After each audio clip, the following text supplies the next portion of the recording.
Iza tola'at, manakala matahari telah terbit dari arah sebelah barat, wara'ahan nasu, manusia banyak menyaksikan itu, amanu ajma'un, mereka pun lalu beriman. Yang tadinya kafir, yang tadinya ingkar, yang tadinya membangkang, setelah melihat matahari terbit dari sebelah barat, buru-buru beriman, berlomba-lomba mengucap dua kalimat syahadat. Tapi apa yang terjadi? Kata Nabi, wadzalika hina la yanfa'u nafsan imanuha lam takun amanat min qabl. Hari itu adalah hari yang iman sudah tidak berguna lagi bagi seseorang apabila sebelumnya memang dia tidak pernah beriman. Au kasabat fi imaniha khaira, atau beriman tetapi tidak pernah melakukan kebajikan di dalam keimanannya itu. Hari yang sudah kasib, hari yang sudah terlambat, beriman tidak akan ada gunanya lagi.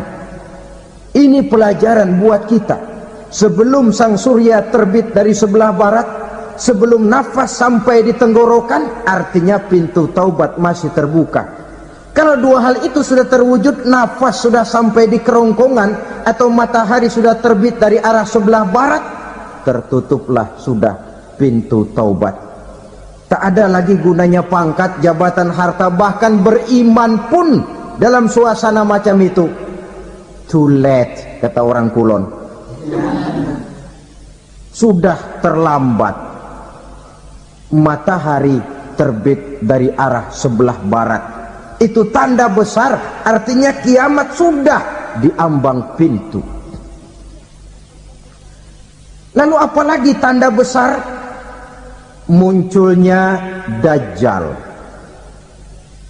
Dajjal artinya pendusta-pendusta yang menyesatkan manusia. Ada dua macam Dajjal, saudara. Ada Dajjal kecil, ini Dajjal kelas teri. Kalau ini sejak zaman Rasulullah sudah ada itu, tiap zaman ada.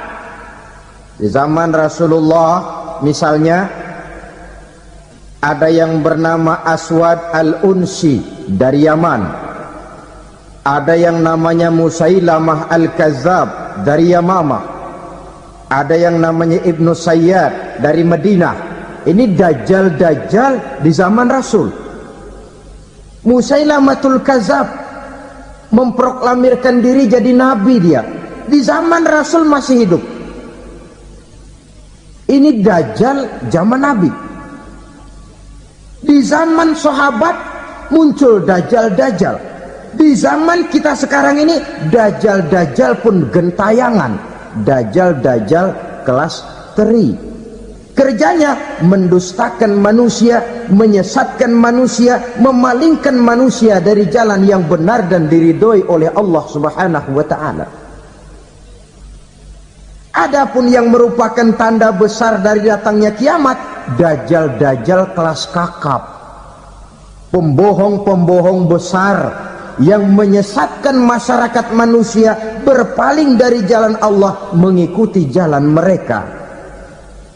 Apa sih ciri Dajjal itu? Kata Nabi dalam hadis Bukhari Muslim, inna Dajjala, sesungguhnya yang namanya Dajjal itu yakhruju, satu saat akan muncul mendekati hari kiamat, wa inna ma'ahu ma'an, si Dajjal ini membawa air,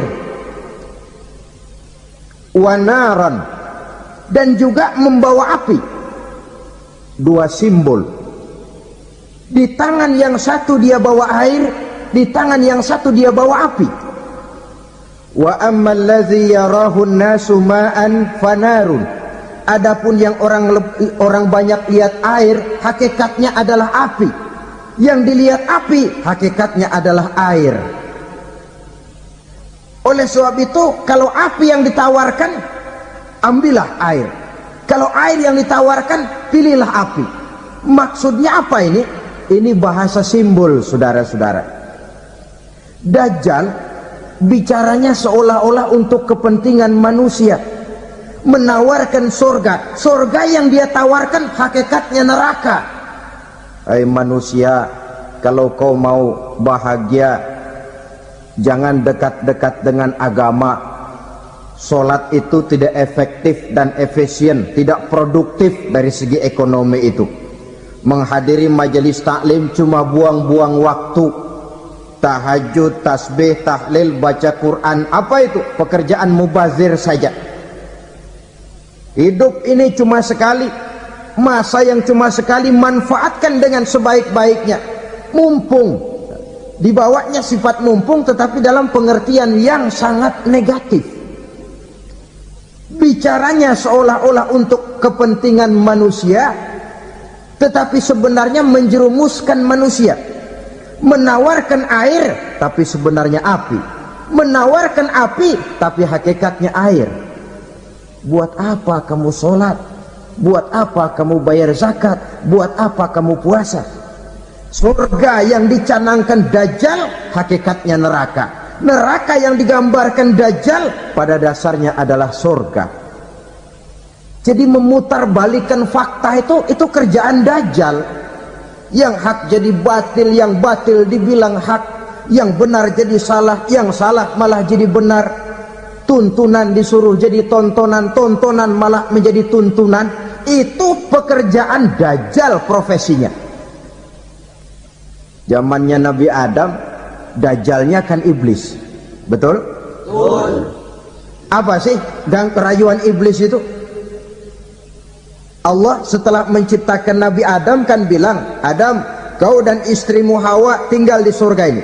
Seluruh fasilitas yang ada di surga persilahkan kau nikmati. Satu yang tidak boleh, jangan coba-coba dekati pohon khuldi. Dekat saja jangan, apalagi sampai memetiknya. Datang Dajjal yang namanya iblis ini. Adam, kamu tahu nggak kenapa tidak boleh makan buah khuldi? Ya nggak tahu, pokoknya saya dilarang. Bodoh kamu Dam. Khuldun artinya kekal. Kalau kamu makan itu buah, kau akan kekal di surga buat selamanya. Allah tidak kepengen, maka dilarang kamu makan buah khuldi. Kalau kau ingin kekal di surga Adam, makan saja. Saya bicara begini ini untuk kepentingan kamu Adam. Ini kan ciri-ciri Dajjal. Bicaranya sih seolah-olah untuk kepentingan Nabi Adam, hakikat sebenarnya menjerumuskan Nabi Adam supaya ingkar dan melanggar larangan dari Allah Subhanahu wa ta'ala. Jadi setelah muncul Dajjal, timbul kekacauan-kekacauan di masyarakat. Banyak yang terpengaruh, terpedaya dan terpesona, termasuk mereka yang memproklamirkan diri jadi nabi, mereka yang memproklamirkan diri jadi rasul di zaman sesudah Rasulullah wafat. Itu adalah Dajjal. Maka saya ingatkan, kalau di zaman kita sekarang ini ada orang ngaku jadi nabi, ada orang ngaku jadi rasul, biar bahasa Arabnya kental, Quran hafal, hadis ribuan hadis hafal, biar pakai serban sampai menyengser ke tanah, bahasa Arabnya fasih, tapi dia mengaku jadi nabi, jadi rasul. Kita umat Islam wajib tidak percaya, wajib untuk tidak percaya. Itulah Dajjal zaman kita sekarang ini. Tidak mustahil mereka datang mempengaruhi orang-orang awam supaya berpaling dari Rasulullah, mengikuti mereka. Nah, di akhir zaman nanti mendekati hari kiamat, Dajjal ini muncul, Dajjal kelas kakap, menyesatkan masyarakat manusia untuk berpaling dari Islam, mengikuti seruan mereka. Apalagi di antara datangnya kiamat itu, tanda yang besar itu, turunnya Nabiullah Isa Al-Masih, putra Maryam. Menurut berbagai hadis yang sahih, Nabi Isa Al-Masih nanti akan turun lagi, tidak membawa risalah yang baru, tapi meluruskan risalah Islam ini yang telah banyak ditinggalkan oleh masyarakat. Bahkan ada hadis menjelaskan beliau akan membunuh Nabi, mematahkan kayu-kayu salib, lalu melaksanakan haji dan umrah mengikuti syariat Nabi Muhammad, bukan membawa agama baru, menjadi semacam mujaddid, reformer, menyelamatkan manusia dari bisikan Dajjal. Bahkan ada riwayat yang menjelaskan bahwa Nabi Isa berhasil mengalahkan Dajjal, mengembalikan masyarakat manusia kembali kepada ajaran Islam yang datang dari Allah, dibawa oleh Rasulullah sallallahu alaihi wasallam. Dengan kata lain, turunnya Nabi Isa bukan sebagai nabi dan rasul baru, tetapi mengikuti syariat Nabi kita Muhammad sallallahu alaihi wasallam. Saudara hadirin, ibu-ibu hadirat yang saya hormati, kemudian apalagi di antara tanda-tanda besar akan datangnya kiamat itu? Keluarnya asap atau awan. Kata Nabi, inna min asrati sa'ah dukhanan yamla'u ma bainal masyriqi wal maghrib. Di antara tanda-tanda kiamat munculnya awan atau asap yang memenuhi antara langit dan bumi. Ini pun diperkuat dalam surah Ad-Dukhan ayat 10, fartaqib yauma ta'tis sama' bidukhanin mubin fayughshan nas hadza azabun ali. Bagi orang-orang yang beriman, mereka biasa-biasa saja, tapi bagi orang kufur, datangnya asap dan awan ini merupakan azab yang kelewat pedih. Barangkali sedikit mendekati gambaran tentang azab yang pedih ini, saya ingatkan alam pikiran kita kepada peristiwa yang belum lama terjadi. Pernah dengar berita bocornya reaktor nuklir di Chernobyl, Uni Soviet? Pernah dengar? Nah, bocornya reaktor nuklir di Chernobyl yang mengakibatkan ratusan bahkan sangat mungkin ribuan nyawa.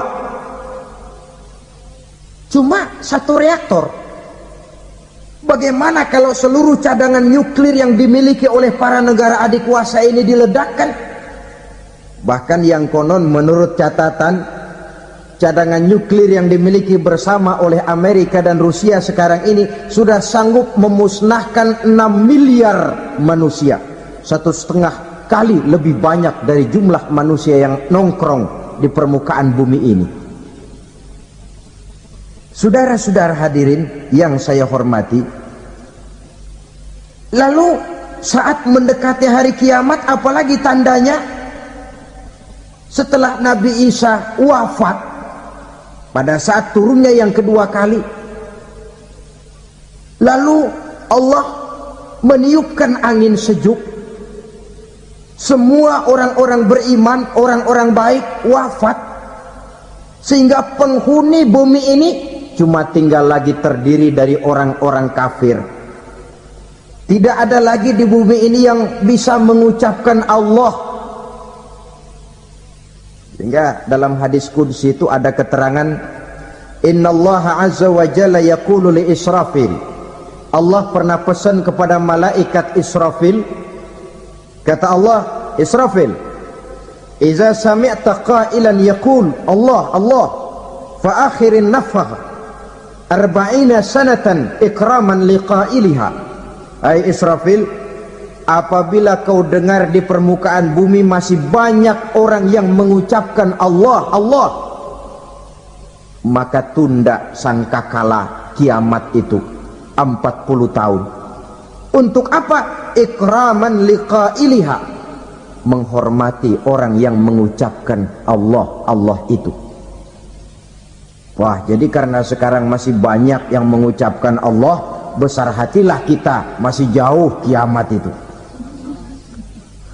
Tapi jangan lupa, kiamat pribadi, kiamat kecil itu yang gak kita sangka-sangka. Ajal datang mencabut nyawa, itu kiamat pribadi.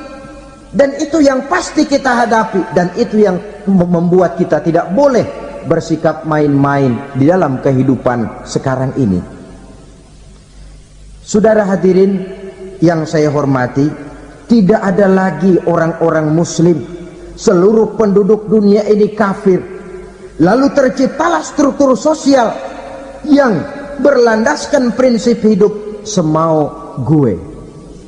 Bakal terjadilah prinsip di mana yang kaya menyantap yang miskin, yang kuat menindas yang lemah. Hidup sudah bagaikan di rimba belantara, berlaku hukum rimba. Siapa yang kuat dia yang menang, siapa yang lemah menjadi mangsa. Timbul kekacauan, maksiat merajalela, munkarat menjadi-jadi, sehingga isi bumi ini penuh dengan segala macam perbuatan dosa. Tidak ada perlunya lagi alam diperpanjang temponya. Datang saat yang sudah dijanjikan oleh Allah Azza wa Jalla, maka terjadilah yang disebut kiamat kubra, kiamat besar, kiamat ancur-ancuran. Bagaimana kejadian ini dimulai? Dalam surah Az-Zumar ayat 68, Allah Subhanahu wa taala berfirman, "Wa nufikha fis-suri fasa'iqa man fis samawati wa man fil ardi illa man sya'allahu." Maka manakala ditiuplah sangkakala, terkejutlah seluruh yang ada di langit dan seluruh yang ada di bumi. Bila saat kiamat datang, Allah perintah malaikat Israfil, tiup sangkakalamu. Ditiuplah sangkakala oleh malaikat Israfil. Yang akibat daripada tiupan itu, seluruh yang ada di langit, seluruh yang ada di permukaan bumi terkejut. Yang ada di langit siapa? Malaikat kan. Bayangin aja kalau malaikat kaget, apalagi kita. Terkejut seluruh makhluk yang ada di bumi, yang ada di langit mendengar suara sangkakala itu. Bunyinya tidak sanggup kita bayangkan dahsyatnya.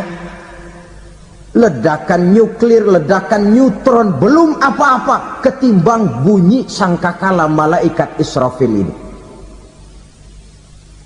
Nah, lalu mendengar bunyi sangkakala ini, gemparlah makhluk, kacaulah alam. Bumi gempa, planet-planet bertabrakan, gunung meletus, air laut tumpah ke darat, angin topan bertiup, halilintar menyambar. Lalu semua yang bernama hidup mati total. Mati bareng tanpa persiapan. La haula wala quwata illa billah. Saya kadang-kadang dalam tafakur bermohon, ya Allah, mudah-mudahan saya enggak nemuin kiamat beneran. Ngeri. Tidak bisa kita bayangkan macam apa suasana seperti itu. Allah saja banyak memberikan gambaran, misalnya Al-Qari'ah, wa mal qari'ah, wa ma adraka mal qari'ah. Kejadian yang menggemparkan. Tahukah kamu apa kejadian yang menggemparkan itu? Yauma yakunun nasu kal farasil mabsus wa takunul jibalu kal ihnil manfus. Pada saat itu manusia berterbangan bagai kupu-kupu, gunung berterbangan seperti kapas ditiup angin. Gunung saja macam kapas, konon lagi manusia. Kematian total, mulai semut sampai gajah mati, jin mati, iblis mati, malaikat mati. Malaikat saja mati. Saudara hadirin yang saya hormati, kematian total yang tanpa persiapan. Orang bilang, Pak, kalau mati bareng begitu yang repot malaikat maut dong ya. Cabut sana, cabut sini.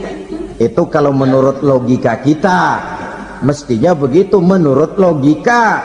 Tapi logika juga yang bilang nggak perlu serepot itu. Sebab untuk mematikan listrik di wilayah DKI Di wilayah Jakarta ndak perlu tiap rumah didatengin matiin ya lama. Cukup dari kantor pusatnya saja PLN tekan satu tombol, gelaplah seluruh Jakarta. Saudara hadirin yang saya hormati, kematian total. Lalu setelah kematian total, planet-planet juga mati, dalam arti tidak bergerak dan beredar. Angin mati, dalam arti tidak bertiup. Air mati, dalam arti tidak ada riak gelombang. Pokoknya semua mati. Kullu nafsin za'iqatul maut, semua yang bernafas mati. Dalam ayat lain, kullu man 'alaiha fan, semua yang ada di permukaan bumi fana, yang kekal cuma Allah Subhanahu wa ta'ala. Yang paling belakang mati malaikat maut dan malaikat Israfil, tapi mati juga sesuai dengan janji Allah. Menurut hadis Bukhari Muslim dari Abi Hurairah, masa tenggang waktu antara kematian total pada tiupan sangkakala pertama dengan proses kebangkitan pada tiupan sangkakala kedua 40 lamanya. Tidak dijelaskan oleh Abi Hurairah 40 jam, apa 40 hari, apa 40 tahun. Hadis-hadis cuma menyebutkan 40 saja. Sunyi alam, yang tinggal cuma Allah saja lagi. Ketika itu Allah berseru-seru, katanya, limanil mulkul yauma, siapa para penguasa hari ini? Mana itu raja-raja dan penguasa yang dulu mengaku jadi Tuhan? Fir'aun, mana Fir'aun sekarang? Yang dulu jadi raja, merasa berhasil, sombong, lalu tidak mau turun-turun dari kekuasaannya, sampai kepada puncak kekurang ajarannya mengangkat diri jadi Tuhan.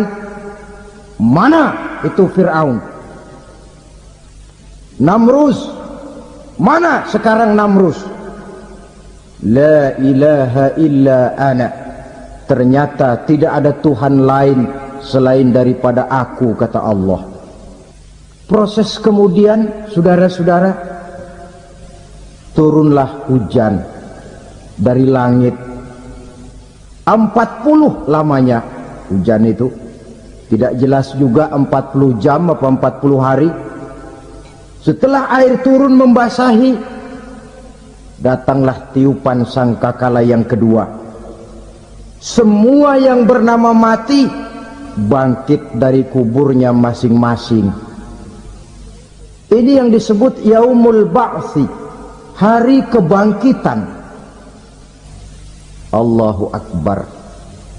Pada saat kita bangkit dari kubur kita masing-masing, kumpul di padang mahsyar namanya. Bayangin aja, saya sendiri nggak sanggup bayangin. Manusia sejak zaman Adam sampai zaman kiamat kumpul bareng di tempat sama. Berapa banyaknya itu? Dan yang luar biasa, menurut satu riwayat, pada saat bangkit itu, Masya Allah, roman muka kita berubah, disesuaikan dengan amalan kita waktu di dunia ini. Barang siapa yang waktu di dunia amalannya itu amalan tikus, di akhirat nanti dia bangkit dari kubur, mukanya seperti muka tikus. Gagah betul badannya, tapi mukanya seperti tikus. Kenapa? Amalannya waktu di dunia seperti amalan tikus. Apa amalan tikus itu? Suka ngegeragoti barang yang sudah disimpan rapi-rapi. Orang sudah simpan uang rapi-rapi, simpan perhiasan rapi-rapi, digeragoti oleh tikus. Maling-maling, pencoleng-pencoleng, koruptor-koruptor, Itu nanti di akhirat nanti kita lihat mukanya seperti muka tikus. Oh ini waktu di dunia suka nyolong, mukanya seperti muka tikus. Barang siapa yang waktu di dunia ini amalannya itu amalan macan, dia akan bangkit nanti mukanya seperti muka macan. Apa amalan macan? Macan itu amalannya menang-menangan. Orang yang mau menang saja nggak mau mengalah. Coba lihat di hutan, kenal hutan nggak? Di hutan, raja hutan di mana-mana pasti macan, betul kan? Betul. Padahal hutan belum pernah bikin pemilihan umum. Tapi macan tidak peduli ada pemilihan umum apa tidak, pokok saya raja. Sebab apa? Macan jadi raja itu bukan karena benar, tapi karena kuat jadi raja. Setelah dia jadi raja, rakyat hutan yang mesti dilindungi malah dimakan oleh raja macan. Kambing rakyat hutan dimakan oleh macan. Ayam rakyat hutan dimakan oleh macan. Itu nanti kita lihat di akhirat itu mukanya seperti muka macan, gagah betul. Lalu barang siapa yang di dunia ini amalannya itu seperti amalan anjing, nanti dia punya muka seperti muka anjing. Apa amalan anjing? Pertama, anjing itu kalau disuruh jaga rumah, dia tidak bisa membedakan mana maling, mana tamu. Biar yang datang maling, kalau bawa tulang, anjing kalem. Yang kedua, anjing itu akan setia kepada siapa saja yang memberinya roti. Siapa yang memberinya roti, itulah majikannya. Apa kata majikannya, pasti dia laksanakan. Soal benar atau salah, dia tidak peduli. Setelah anjing dapat roti, dia tidak punya pilihan lain kecuali bilang, abdi mah kumaha juragan wae ayeuna mah.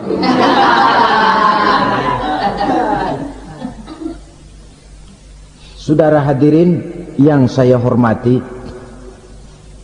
berkumpul di padang mahsyar, tiap orang sibuk dengan persoalannya masing-masing. Matahari waktu itu didekatkan oleh Allah, panas luar biasa. Ada yang saking panasnya itu mencucurkan peluh keringat sampai sebatas mata kakinya. Ada yang keringatnya sampai sedengkulnya, ada yang keringatnya sampai sepusatnya, ada yang keringatnya mengalir sampai sebahunya. Ada yang kelelap oleh keringatnya sendiri, sementara orang di sampingnya nggak apa-apa. Bergantung lagi amalan dia waktu di dunia ini. Saudara-saudara, sebagian orang dalam kepanikan padang mahsyar berombong-rombong datang mereka menghadap Nabi Adam. Ya Adam, anta abal bashar. Hai Adam, Tuhan adalah bapak moyang manusia. Kami sebentar lagi akan disidang, dimintakan pertanggungan jawab. Tolonglah kami, hai Adam. Kata Nabi Adam, jangankan nolongin sampean, saya sendiri tanggung jawab di hadapan Allah. Ketika dulu tidak boleh makan khuldi, saya serobot. Sudahlah, urus diri masing-masing saja, nafsi. Begitu kata Nabi Nuh, begitu kata Nabi Ibrahim. Tiap orang bertanggung jawab sendiri-sendiri. Ketika itulah saudara-saudara, nikmatnya menjadi umat Nabi besar Muhammad sallallahu alaihi wasallam. Sebab apa? Walaupun menurut abjad kita ini umat paling belakang, kan paling belakang kita ini toh, karena Nabi Muhammad adalah Nabi akhir, tapi akan dihisap lebih dulu, lewat di atas sirat lebih dulu, masuk surga lebih dahulu ketimbang umat-umat belakangan. Ketika Rasul mendekati ajal, beliau tanyakan itu kepada malaikat Jibril. Malaikat Jibril berkata, Muhammad jangan khawatir, Allah sudah berjanji, inni haramtul jannata ala sairil anbiya hatta tadkhulaha anta wa haramtuha ala sairil umami hatta tadkhulaha ummatuka. Surga aku haramkan buat seluruh nabi kecuali kalau engkau Muhammad sudah masuk ke dalamnya, dan surga aku haramkan buat seluruh umat kecuali kalau umatmu Muhammad sudah masuk ke dalamnya. Logikanya, walaupun menurut abjad kita umat paling belakang, bakal dihisab paling dulu, lewat di atas sirat paling dulu, masuk surga paling dulu, kalau mampir ke neraka juga paling dulu. Ya resiko. Jangan mau enaknya aja paling dulu. Saudara hadirin yang saya hormati, setelah masa kebangkitan itu jangan dikira begitu bangkit langsung diperiksa, masih menunggu menanti ribuan tahun perhitungan padang mahsyar untuk sampai kepada proses yang disebut yaumul hisab, hari perhitungan. Seorang demi seorang bakal dipanggil. Bayangkan saja, kita se-RT saja di absen kadang-kadang perlu waktu lama. Ini manusia sejak zaman Nabi Adam sampai datang hari kiamat, satu demi satu disidang di hadapan Qadhi Rabbul Jalil. Status sosial copot sudah waktu itu. Yang pernah jadi hartawan di situ tidak lagi kelihatan kehartawanannya. Yang pernah jadi jenderal tidak lagi dipanggil jenderalnya. Yang ustadz tidak lagi dipanggil al-mukarramnya. Seluruh status sosial selesai. Dipanggillah kita seorang demi seorang menghadap Qadhi Rabbul Jalil. Bagaimana proses penghisaban itu? Pertama, proses tanya jawab. Di antaranya ada hadis menyatakan, lan tazula qadama 'abdin yaumal qiyamah hatta yus'ala an arba'i khisalin. Besok di hari kiamat tidak akan bergeser telapak kaki seorang hamba sampai dia ditanya lebih dulu tentang 4 persoalan. Tentang ilmunya, kemana ilmu itu diamalkan. Tentang umurnya, di mana umur itu dihabiskan.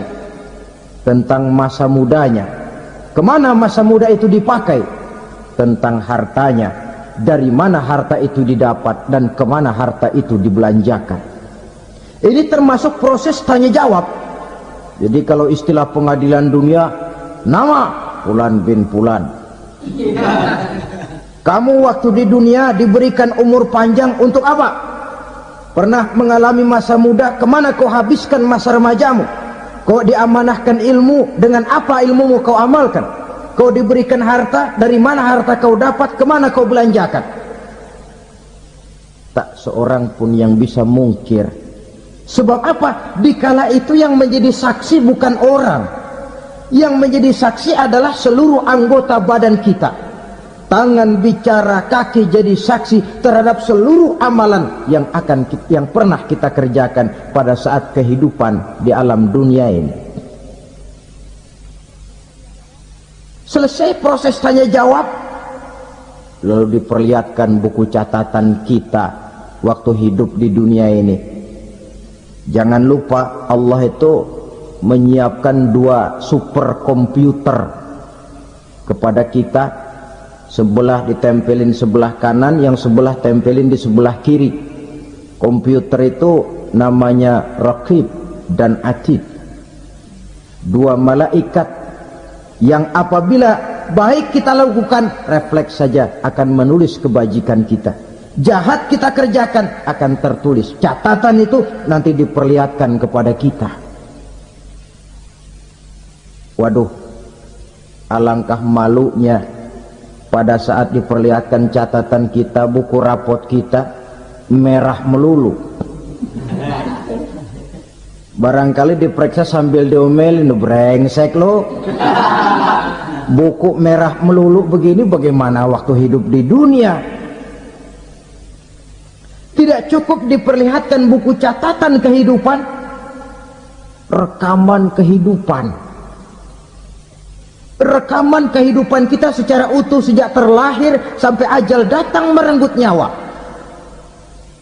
Barangkali mirip dengan video sekarang ini, di mana terekam dengan baik seluruh kegiatan kita sejak yang sekecil-kecilnya sampai kepada yang sebesar-besarnya, untuk kemudian kita pun menerima balasan. In khairan fa khairun wa in syarran fa syarrun. Kalau baik ya baik balasannya, kalau jahat ya jahat juga balasannya. Catatan-catatan kita diberikan. Kalau banyak kebajikannya diberikan di tangan kanan dengan cara yang halus. Kalau banyak kejahatannya diberikan dari sebelah kiri atau dilempar dari belakang. Itulah sebabnya sejak di dunia ini kita sudah mohon kepada Allah. Ketika berwudu membasuh tangan kanan, apa kita bilang? Allahumma a'tini kitabi biyamini wa hasibni hisaban yasira. Ya Allah, berikan saya kitab di tangan kanan, dan kalau saya memang perlu dihisab, hisablah saya yang seringan-ringannya. Tangan kiri berlindung kita kepada Allah, jangan sampai diberikan kitab di tangan kiri atau dari arah sebelah belakang. Wa a'udzubika an tu'tiya kitabi bishimali aw min wara'i zuhri, dari arah sebelah belakang. Na'udzubillah min dzalik. Setelah selesai lewat proses penghisaban, lewat mizan, timbangan, maka yang sudah selesai dihisab itu bergeraklah menuju sirat, jembatan yang terbentang menuju surga melalui neraka. Saudara-saudara, panjangnya perjalanan sirat itu memakan waktu ratusan tahun. Tetapi orang yang lewat di atas sirat pun macam-macam, bergantung amalannya ketika di dunia ini. Ada yang lewat di atas sirat itu kal barqil khatib, seperti kilat yang menyambar, lep, sudah sampai dia di surga. Cepat bukan main. Ada yang lewat di atas sirat itu seperti orang lari-lari. Ada yang lewat di atas sirat itu seperti orang jalan biasa. Ada yang sambil merangkak, ada yang sambil ngesor, ada yang sambil gelayutan, ada yang selamat sampai ke ujung ke surga, ada yang tergelincir jatuh masuk ke dalam neraka, bergantung amalannya dalam kehidupan di dunia sekarang ini. Tiap kita akan melewati yang namanya sirat ini. Saudara-saudara kaum muslimin yang saya hormati,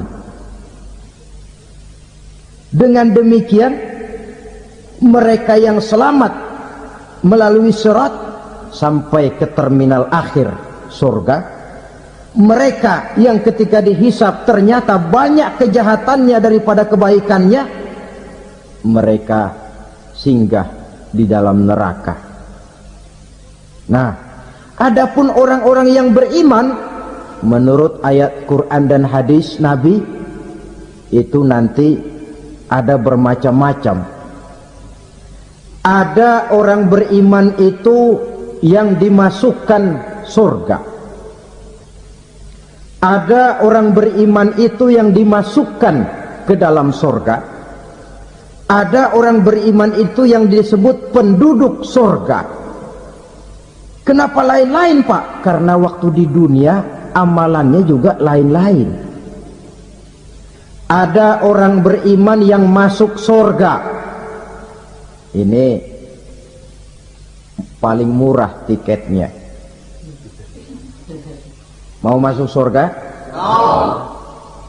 Kata Nabi begini, ma min abdin qala la ilaha illallah thumma mata ala dhalik illa dakhala al-jannah. Kalau seorang hamba sudah mengucap dua kalimat syahadat, dia yakin dengan kebenaran kalimat itu sampai matinya, orang itu akan masuk surga. Abi Dzar yang waktu itu diajak bicara heran, ya Rasul kok gampang betul? Iya, walaupun orang itu mencuri, iya, walaupun orang itu berzina, iya, biar dia mencuri, biar dia berzina, kalau dia sudah mengucap 2 kalimat syahadat, dia yakin dengan kebenaran kalimat itu sampai matinya, itu orang akan masuk surga. Jadi masuk surga cukup 2 kalimat syahadat, yakin sampai mati, masuk surga. Itu perkara masuk. Tapi kalau pertanyaannya diterusin, masuknya kapan Pak? Nah, ini lain lagi urusannya. Sebab ada yang masuknya itu langsung, ada yang mampir dulu. Di sana tempat cuma 2, kalau tidak surga, neraka. Mau ke surga tapi mampir dulu, yang mampirnya jelas di neraka.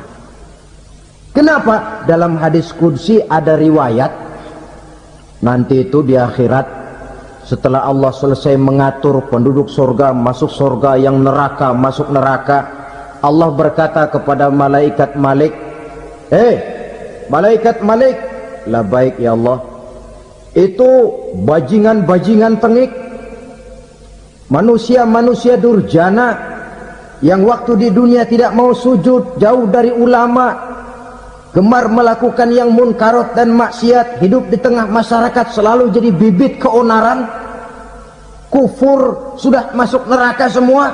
Sudah ya Allah. Nah, kalau sudah, coba sekarang kamu masuk Malik. Saya, iya, masuk neraka.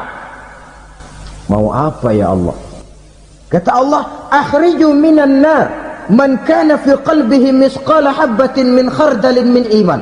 Kau masuk neraka, cari di dalam neraka orang-orang yang ada imannya walaupun kecil sebesar biji zarah, angkat mereka keluar. Masuk malaikat Malik ke neraka, cari orang yang ada imannya, korek-korek. Ya repot, udah pada gosong. Yang ada imannya diangkat ke atas, yang ada imannya diangkat ke atas, lalu dimandikan di Nahrul Hayat, namanya sungai kehidupan di akhirat nanti. Cakep lagi rupanya, bersih lagi wajahnya, apel di hadapan Allah. Kata Allah, bagaimana mas? Kapok nggak sampean? Kapok ya Allah. Nah, kalau kapok, idhab fadkhulil jannah, pergi masuk surga sana. Berangkat mereka ke surga, ketemu sama teman-temannya yang udah sampai lebih dulu, yang nggak pakai mampir lagi. Terjadi dialog. Kata teman-temannya yang udah pada nyampe duluan, mas, iya, emang baru sampai? Saya baru sampai. Memang mampir di mana dulu mas? Kita sudah lama sampai di surga. Saudara buka surah Al-Muddatsir ayat 34-35. Ma salakakum fis saqar? Kenapa kamu mampir di neraka Saqar? Qalu lam nakum minal musallin. Mereka menjawab, kami mampir di neraka Saqar mas, gara-gara dulunya kami waktu di dunia tidak pernah sholat. Tidak pernah sholat? Tidak pernah. Karena rumahnya dekat masjid. Cuma dekat doang mas. Sholat mah enggak saya. Enggak pernah ngasih makan fakir miskin, enggak pernah hadir di majelis taklim, pendeknya enggak pernah melakukan kebajikan. Maka saya pun mampir di neraka Saqar. Untung betul saya punya iman mas, sedikit. Waktu hidup di dunia dulu saya pernah mengucap 2 kalimat syahadat, sekali-kalinya waktu mau kawin. Masya Allah, untung saja kawin, kalau nggak kawin polos.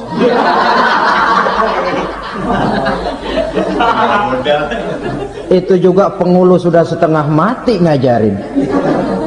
Asyhadu alla, asyaduaan, asyaduaan. Ini namanya masuk surga, ada mampir dulu. Ada pula orang mukmin itu yang dimasukkan surga. Namanya dimasukkan kan terima beres. Saya masuk ke rumah, jalan sendiri, cari tempat sendiri. Saya dimasukkan ke dalam rumah, terima beres, pokok ada di dalam, itu dimasukkan namanya. Nggak pakai mampir. tapi tentu tiketnya lebih mahal ketimbang yang pertama tadi. Apa kata Allah? Innal ladzina amanu wa amilus shalihat la ukaffiranna anhum sayyi'atihim wa la udkhilannahum jannah. Sesungguhnya orang-orang yang beriman kemudian beramal soleh, kami hapuskan segala dosa dan kesalahannya, kami masukkan mereka ke dalam surga. Lihat ayatnya, Allah yang memasukkan, kita yang dimasukkan. Tidak pakai transit, tidak usah mampir. Cuma tidak cukup syahadat, tidak cukup amanu, tapi diiringi dengan wa amilus sholih. Iman, amal. Tidak cukup syahadat, lalu dibuktikan dia sholat, dia zakat, puasa, lalu dia melakukan berbagai macam kebajikan. Ini yang menyebabkan dia tidak pakai mampir di tempat yang bernama sakor. Lalu ada pula orang mukmin itu yang disebut penduduk sorga. Wah, ini sudah VIP ini. Ashabul jannah, penduduk sorga. Siapa mereka? Kata Allah, innal ladzina amanu summa istaqamu fala khaufun alaihim wala hum yahzanun ulaika ashabul jannah hum fiha khalidun. Sesungguhnya orang-orang yang beriman lalu istiqamah, tetap dalam melaksanakan perintah Allah, tidak goyah, tidak labil tapi stabil, istiqamah, mereka tidak takut dan tidak bersedih hati. Merekalah penduduk sorga. Iman, istiqamah. Tidak punya duit, sembahyang. Banyak duit, sembahyang. Miskin, sembahyang. Kaya, tetap sembahyang. Istiqamah. Kadang orang kalau susah rajin ke masjid, banyak duitnya ngelihat masjid melengos. Itu yang dibilang waktu miskin hamba Allah, setelah kaya jadi hamba harta. Bergeser, tidak ada nilai istiqomahnya. Saudara-saudara, dengan begitu penduduk neraka itu dua. Ada penduduk permanen, ada penduduk yang semi permanen. Yang semi permanen orang-orang beriman yang mempunyai dosa besar. Mereka masuk ke neraka untuk menerima azab sesuai dengan dosanya. Bila selesai masa azab itu, mereka akan diangkat untuk ditempatkan kembali ke dalam surganya Allah subhanahu wa ta'ala.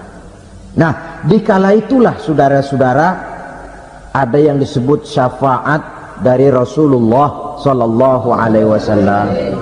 Tapi tentu jangan lupa, syafaat ini ibarat kain menambal dia. Kita punya kain bolong-bolong sedikit, syafaat yang menambal. Solat kita ada kurang dikit, sedekah kita ada campur riak dikit, amalan kita ada tidak karena Allah dikit, kita berharap syafaat. Jadi biarlah kain masih bolong-bolong, yang penting punya kain. Tapi kalau kainnya tidak ada, yang ditambal apanya? Solat tidak, puasa tidak, zakat tidak, berharap syafaat saja. Ya, terlalu berlebihan itu. Saudara hadirin yang saya hormati, apabila selesai proses penghisaban, proses penghitungan, maka dikala itulah manusia terbagi dalam dua kelompok besar. Fariqun fil jannah wa fariqun fis sa'ir.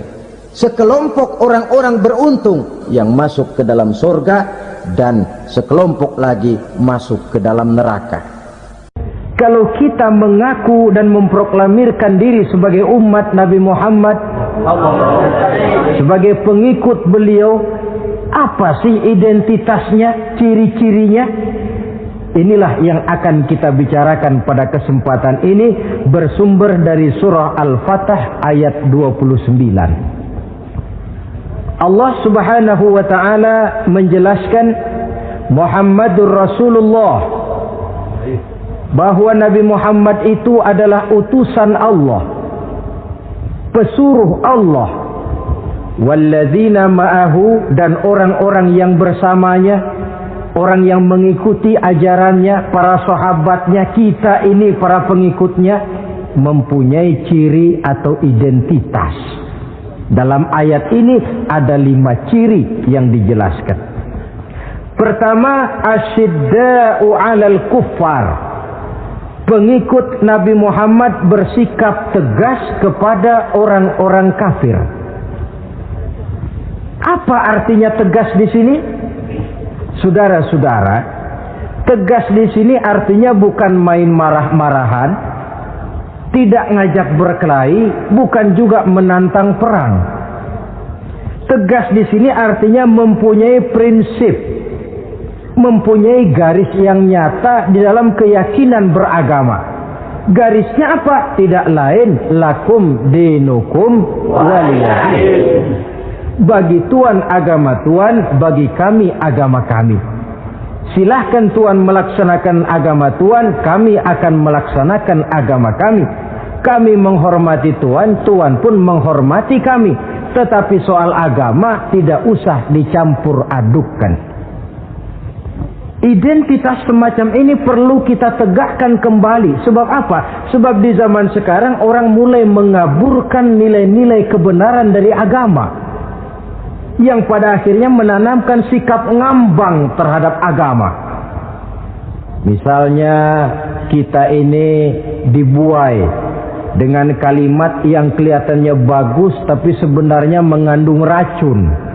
Kata orang, jangan fanatik, semua agama kan bagus, semua agama benar, semua agama thayyib. Terus terang saja, saya bukan tidak setuju dengan kalimat itu. Saya beranggapan kalimat itu belum sempurna.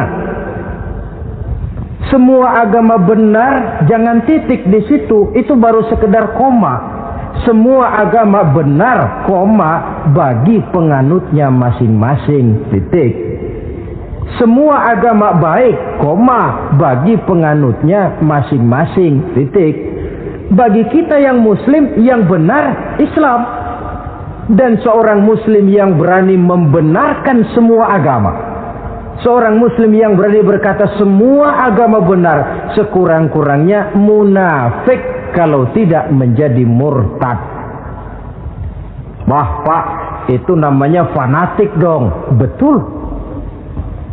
Yang tidak boleh kan fanatik kepada suku, yang tidak boleh kan fanatik kepada guru, tapi fanatik kepada agama dalam arti berpegang teguh kepada agama merupakan bagian daripada kehidupan beragama. Hanyalah kalau umat Islam ini fanatik dengan agamanya, dia akan konsekuen, baik melaksanakan, mengamalkan maupun mengembangkan agamanya. Saya cinta kepada suku saya, tapi tidak lalu fanatik. Cinta suku boleh, fanatik kepada suku salah. Cinta kepada guru bagus, fanatik kepada guru jelek. Cinta kepada agama bagus, fanatik kepada agama wajib. Hanya dengan fanatik kepada agama orang konsekuen. Yang jelek itu kan kalau sudah fanatisme kesukuan. Contoh, misalnya mentang-mentang orang Sunda, lalu ngomong saya ogah dengerin ceramah. Kenapa? Ustaznya bukan orang Sunda sih. Ini nggak bener, emangnya Nabi Muhammad kelahiran Ciamis? Kan tidak. Toleransi ada tempatnya, tetapi tidak menyangkut masalah-masalah ritual, tidak menyangkut masalah-masalah ibadah.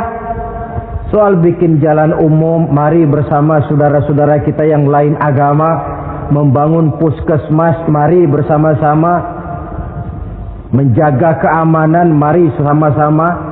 Tapi kalau sudah menyangkut masalah ibadah, kembali kita kepada prinsip lakum dinukum waliyadin. Bagi Tuhan silahkan melaksanakan agama Tuhan, kami pun akan melaksanakan agama kami.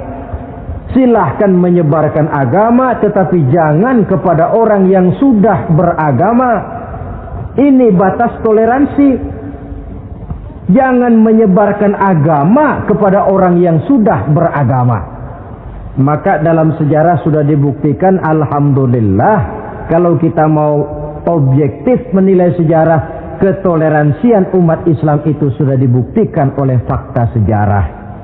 Tetapi tanpa harus mengorbankan nilai-nilai akidah, keyakinan-keyakinan yang harus kita jaga dan kita pertahankan. Taruhlah kita sekarang masih disanggup berkata dan berpendirian semacam itu. Anak kita, keturunan kita, generasi yang akan datang, jikalau ditanamkan rasa ngambang terhadap agama, lambat laun akan makin tipis nilai-nilai religius itu melekat di dalam jiwanya.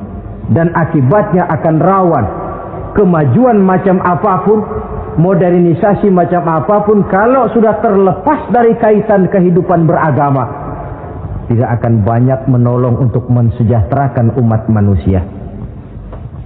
Asyidda'u 'alal kuffar, bersikap tegas kepada orang-orang kafir.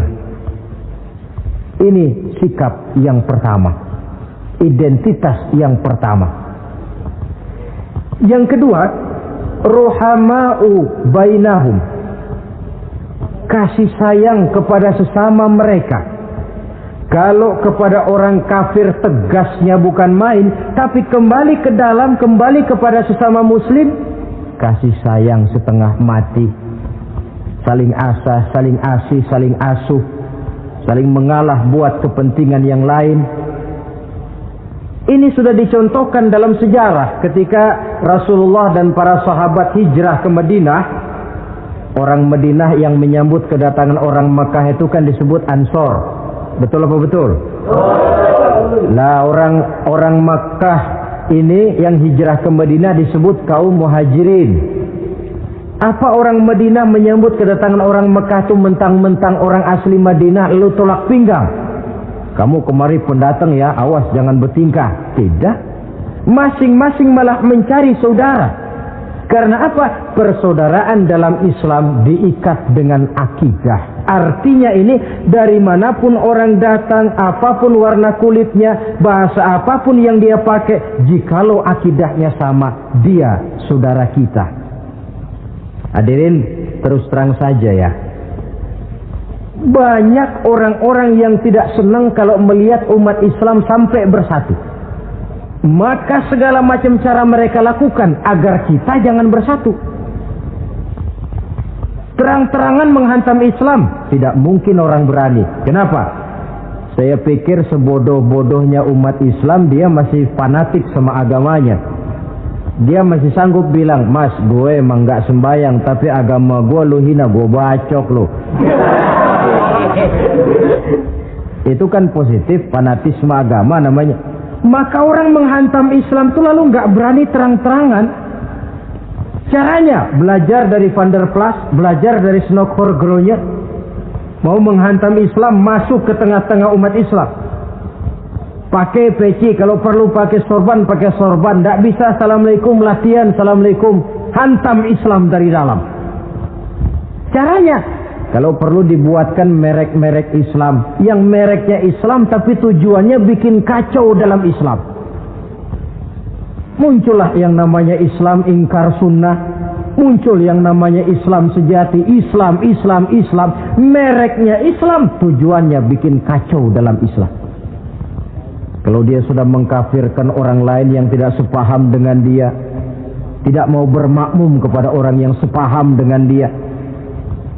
Kalau cara ini tidak kena, mereka putar lagu lama. Apa lagu lama itu? Lagu khilafiyah. Lagu lama itu supaya kita sengketa sesama kita, mempersoalkan hal-hal kecil, waktu terbuang, energi habis untuk mempermasalahkan hal yang tak pernah kunjung selesai. Sering kejadian toh di kampung-kampung, yang satu pakai usolli, yang satu tidak, lalu pisah RT. Yang satu azan sekali Jumatan, yang satu 2 kali, lalu bangun masjid lagi. Yang satu kunut, yang satu tidak, asah golok.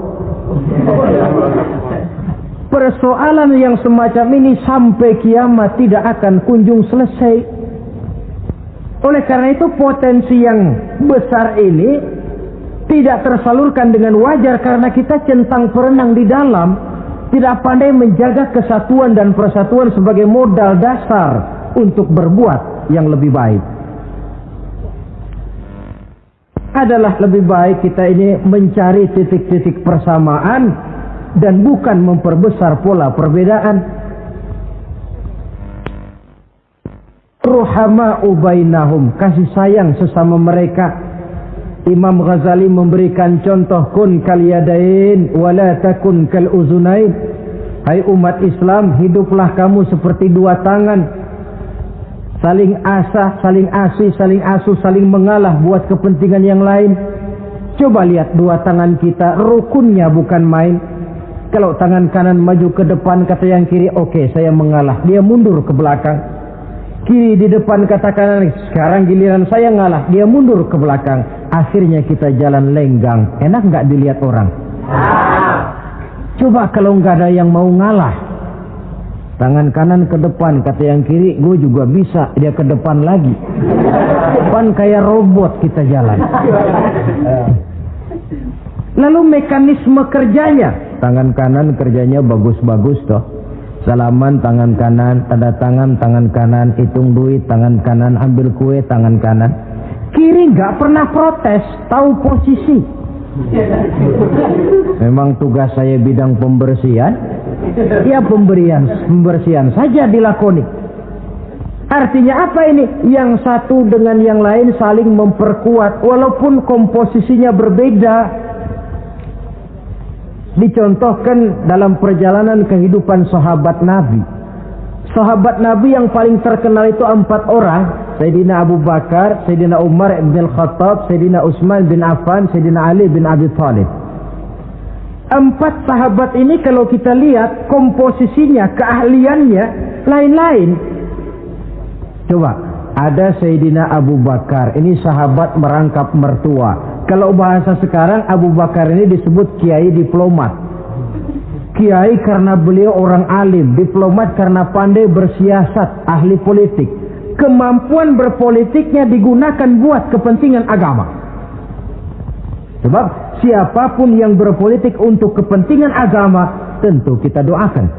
Tetapi siapapun yang jual agama untuk kepentingan politik, kita juga berdoa. Cuma tentu doanya lain dengan yang berpolitik buat agama tadi.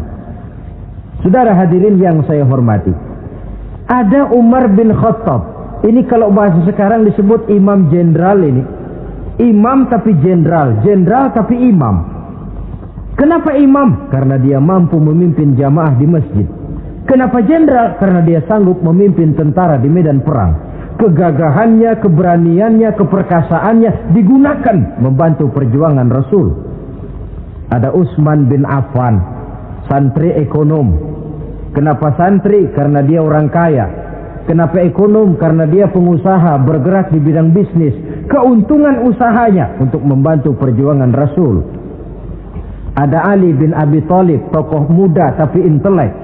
Masih muda tapi rela mengorbankan nyawa demi keselamatan Rasul di malam hijrahnya. Alangkah nikmatnya umat Islam ini kalau punya kiai diplomat, imam jenderal, santri ekonom, pemuda intelek, yang masing-masing bekerja sama menunjang untuk kepentingan agama. Ruhama'u bainahum, kasih sayang di antara sesama mereka. Mobil, kenal mobil nggak? Ya.